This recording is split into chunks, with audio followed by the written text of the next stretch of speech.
It's Leslie Meredith with Breakbulk Events and Media. We've just wrapped up our Latin American Project Potential panel, and I have Leandro Brusque here with me from Ocyan. Welcome. Thank you, Leslie.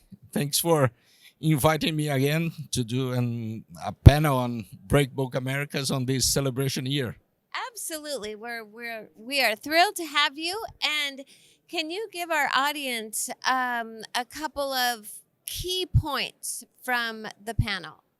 Well, I think it was a really optimistic panel. Last year, I've been here, and there was a little bit more of uncertainty in terms of Brazil, in terms of Latin America. And now we are definitely starting to see things happening over there. It's it's a fact that we now have projects not only in Brazil, but we may talk about Guyana, we may talk about Mexico, Peru, even some countries which are with some kind of problems, like Argentina and Venezuela.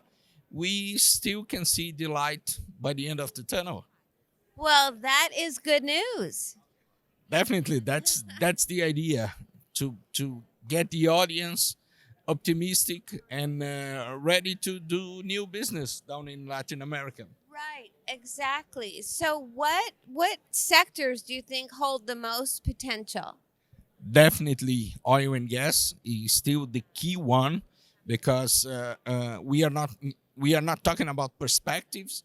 We are talking about reality. So oil and gas is a reality. We can see a lot of big projects over there, mainly in Brazil, but not only in Brazil. Again, in Guyana, we have interesting discussions about fracking in Colombia, for example. You have discussions about Vaca Muerta in Argentina. So that's the key sector. But we also see a great potential on renewables, for example. Well, I think Brazil in particular has been on the forefront of wind energy, for instance, for well, since it began. Well, if you see the power matrix in Brazil is much better than, for example, the Europe or the rest of the world. We have a kind of a nice track record in terms of renewables in Brazil, in terms of the percentage of renewable energy over there. Absolutely, and all the many of the big wind manufacturing companies, European companies, have set up manufacturing facilities there, and yeah, I think it's such a good example for other regions of the world. Yeah, definitely. We still have a lot to do. We still have a lot of potential to be explored, either onshore or even offshore, because we don't even started to discuss about offshore wind. And this is something that I think we are going to do sooner or later. Do you? Because certainly that's a big thing in Europe. We've had very difficult time in the U.S. trying to get um, approvals offshore. It's been very difficult. Do you think that the political or environmental climate in Brazil will allow that? Definitely, if it's hard to do this in US, it is going to be harder in Brazil. We have a lot of issues with rules and regulations and laws. So this is something that we have started to discuss, but I think there's still a long way to go. Okay.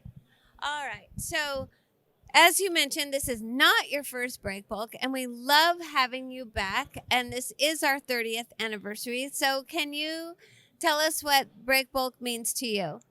Well, it's a great opportunity to meet people, to see new discussions, new panels, to understand really what is happening on the market. So it's a great opportunity to get together. Good. And I think one very hopeful thing that I've seen this year is we have many more Latin American participants and visitors coming up from Chile and Argentina and other South American countries. So we are happy, and I think as we look forward to the next 30 years, to be truly Breakbulk Americas, not just America. Definitely. And again, I think this optimistic view is exactly to try to contribute on this sense to bring more and more people and do more and more business in Latin America and have this Breakbulk Americas. Yes, absolutely. Thank you so much for visiting with us. Thank you very much.